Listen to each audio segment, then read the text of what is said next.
성령님 좋은 아침입니다. 이 시간 성령님을 초청합니다. 오늘도 내 안에 오셔서 하나님을 기쁘시게 드릴 것을 소원하게 해주세요. 오늘 말씀을 통해 구체적으로 무엇을 해야 할지를 깨닫게 해주세요. 깨달은 것을 삶 속에서 실천할 수 있도록 도와주세요. 아멘. 오늘 함께 나누실 하나님 말씀은 출애굽기 37장 17절에서 29절까지 말씀입니다.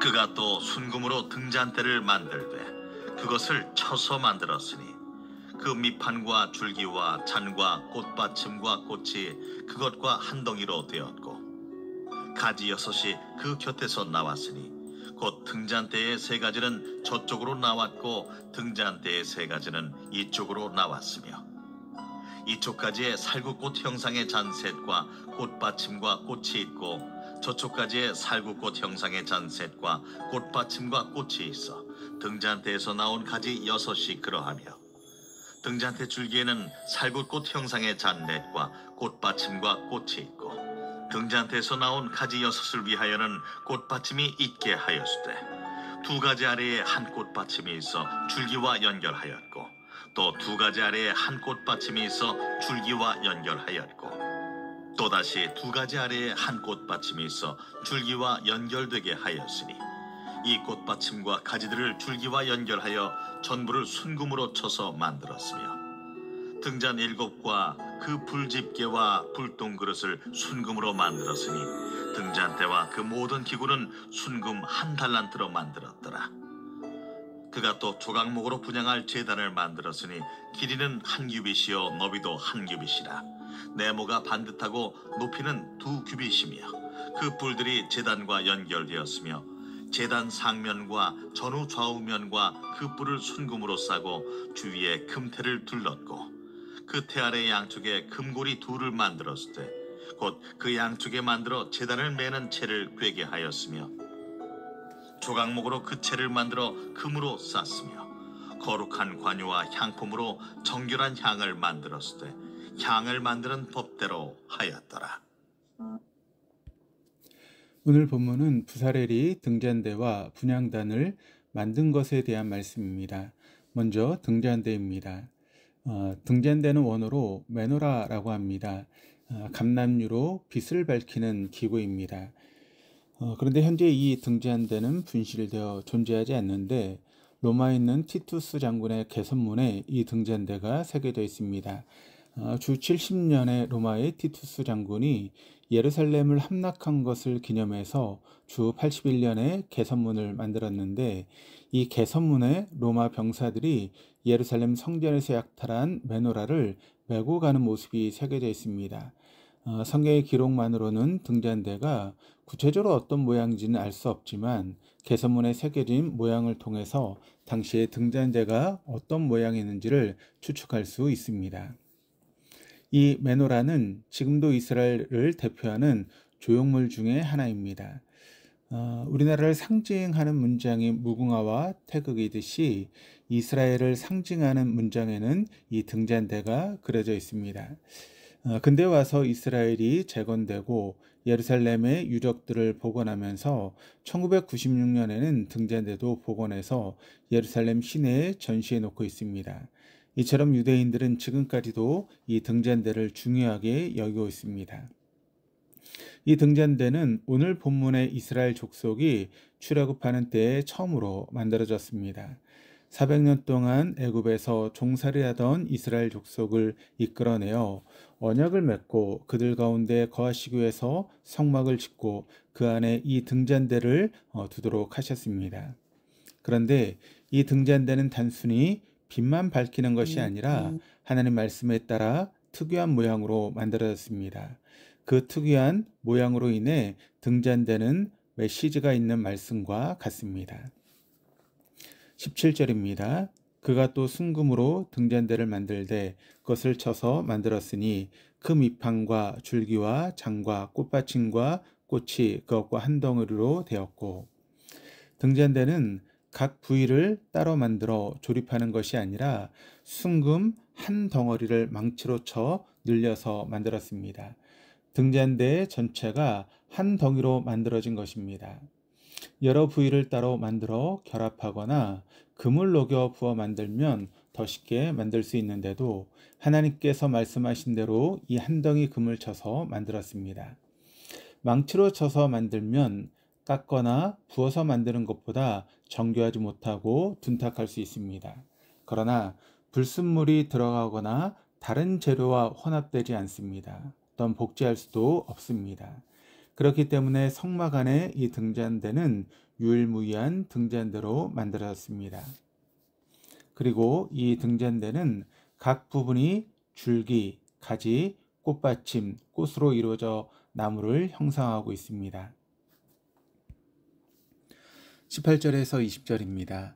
가지 6이 그 곁에서 나왔으니 곧 등잔대의 3가지는 저쪽으로 나왔고 등잔대의 3가지는 이쪽으로 나왔으며 이쪽 가지의 살구꽃 형상의 잔색과 꽃받침과 꽃이 있고 저쪽 가지의 살구꽃 형상의 잔색과 꽃받침과 꽃이 있어 등잔대에서 나온 가지 6이 그러하며 등잔대 줄기에는 살구꽃 형상의 잔넷과 꽃받침과 꽃이 있고.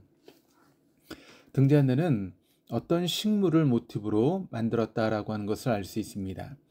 등잔을 살구꽃 형상으로 만든 것으로 보아 등잔대는 살구나무를 모티브로 하고 있습니다. 가운데 주된 줄기 하나가 곡개 위로 뻗어 있고 좌우로 3개씩의 가지가 나와 곡선을 그리며 위로 뻗어져 있습니다. 그 줄기와 가지들에는 살구꽃 모양의 장과 꽃받침과 꽃이 있습니다. 그 모양은 마치 살구나무가 가지마다 꽃을 피운 모양과 같습니다. 이 살구나무는 성경의 다른 곳에서도 등장합니다. 민수기에 하나님께서 모세에게 언약궤 속에 보관하도록 하신 아론의 쌍난 지팡이가 살구나무이며 또한 하나님께서 선지자 예레미야를 부르실 때 환상으로 살구나무 가지를 보여주시며 말씀을 지켜 이루실 것이다 라고 하셨습니다. 오늘날에도 예레미야 선지자의 고향이었던 아나돗에는 이른 봄에 수많은 살구나무가 꽃을 피우는 것을 볼 수 있다고 합니다. 이와 같이 살구나무가 겨우내 황폐한 대지에 먼저 꽃을 틔우므로 생명이 죽지 않고 지켜지고 있었음이 나타나게 됩니다. 곧 등잔대가 이런 의미를 가집니다. 등잔대는 하나님께서 이스라엘 백성 가운데 생명의 약속이 되시고 또한 그들을 등불처럼 깨어서 지키신다는 증거이자 약속입니다. 당시에 만들었던 등잔대는 분실되어 있지만 하나님께서는 그 등잔대를 통해 말씀하신 약속을 1500년 후에 이루셨습니다. 예수 그리스도는 죄와 허물로 죽은 이 세상 가운데 영원한 생명의 길을 여셨습니다. 예수님은 메마르고 황폐한 우리 영혼과 삶에 생명의 우물 틔우는 유일한 분이십니다. 그분이 우리의 주님이 되셨습니다. 21절 22절입니다. 등잔대에서 나온 가지 6을 위하여는 꽃받침이 있게 하였을 때 2가지 아래에 한 꽃받침이 있어 줄기와 연결하였고 또 2가지 아래에 한 꽃받침이 있어 줄기와 연결하였고 또 다시 2가지 아래에 한 꽃받침이 있어 줄기와 연결하였으니 이 꽃받침과 가지들을 줄기와 연결하여 전부를 순금으로 쳐서 만들었으며 또한 가운데 줄기에서 양쪽으로 가지가 나오는 부분이 총 3부분인데 그 부분마다 하나의 꽃받침이 있습니다. 그리고 이 모든 부분을 순금 한 덩어리로부터 쳐서 연결되도록 만들었습니다. 등잔대를 만드는 데 중요한 원리 중 하나가 순금 한 덩어리를 쳐서 모두 연결해서 하나로 만든 것입니다. 등잔대를 만드는데 총 10번이나 연결되도록 한다라고 하는 의미의 단어가 나옵니다. 그러나 재료를 혼합하거나 각 부분을 조립하여 만드는 것보다 순수 재료로 한 덩이가 되게 하는 것이 더 옳은 방법은 아닙니다. 왜냐하면 성막을 여러 색의 실로 혼합해서 짜거나 성막 안에 진설병을 두는 상이나 제단을 조각목으로 만들어 순금이나 놋을 입혀 만들기 때문입니다.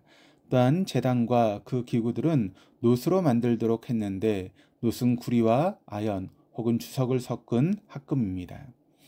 이처럼 어떤 기물은 재료를 혼합해서 만들거나 결합해서 만드는데 등잔대는 순수한 금 한 덩이로 연결되도록 한 것입니다. 다만 순금은 독특한 성질을 가졌는데 이 순금으로 등잔대를 만들므로 그 메시지를 담게 됩니다. 순금은 압력을 받으면 부서지지 않고 늘어나거나 압축되는 성질인 연성과 전성이 가장 좋은 금속입니다. 일례로 한 돈짜리 돌반지로 약 11km에 가는 선을 만들 수 있을 정도라고 합니다. 또한 어떤 경우에도 녹이 슬지 않습니다. 이것은 등잔대를 통해 주시는 약속의 특징을 보여줍니다. 그것은 변하지 않고 순수하며 유일한 약속입니다. 이스라엘 족속이 가나안을 향해 가는 그 광야에서 우상 숭배와 천지지변과 적들의 위협 속에서 하나님께서 자신들과 함께 계시지 않을 것 같을 수 있습니다. 그러나 그 순금으로 만든 등잔대는 녹이 슬지도 않고 유일한 단 하나로 변화됨 없이 그들 가운데 있습니다. 이스라엘 족속이 마음이 흔들리고 변하며 다른 것을 찾게 될 때도 성막 안에 변함없이 유일한 모습으로 있는 등잔대를 보게 될 것입니다. 사람들은 새롭고 또 다른 참신한 다른 방법들을 찾기를 좋아합니다. 그러나 세월이 지나고 역사가 흐르고 문화가 바뀌어도 예수 그리스도께서 나는 곧 길이요 진리요 생명이니 나로 말미암지 않고는 아버지께로 갈 자가 없다라고 하는 진리는 퇴색되지 않습니다. 이 메시지가 순금 한 덩어리를 만든 등잔대가 이스라엘 족속과 우리에게 주는 메시지일 것입니다. 23절, 24절입니다. 등잔 7곳과 그 불 집게와 불똥 그릇을 순금으로 만들었으니 등잔대와 그 모든 기구는 순금 한 달란트로 만들었더라. 6가지와 가운데 줄기의 맨 윗끝 부분에는 등잔을 만들었습니다. 이 등잔에는 순수한 감람유를 채워서 불을 붙이도록 했습니다. 그러면 총 7개의 등잔에 불꽃이 있게 되는 것입니다. 그리고 7이라고 하는 숫자는 당시 고대 사회에서와 같이 성경에서 완전성을 의미합니다. 완전하다라고 하는 것은 다른 방법이 필요 없음을 의미하는 것입니다.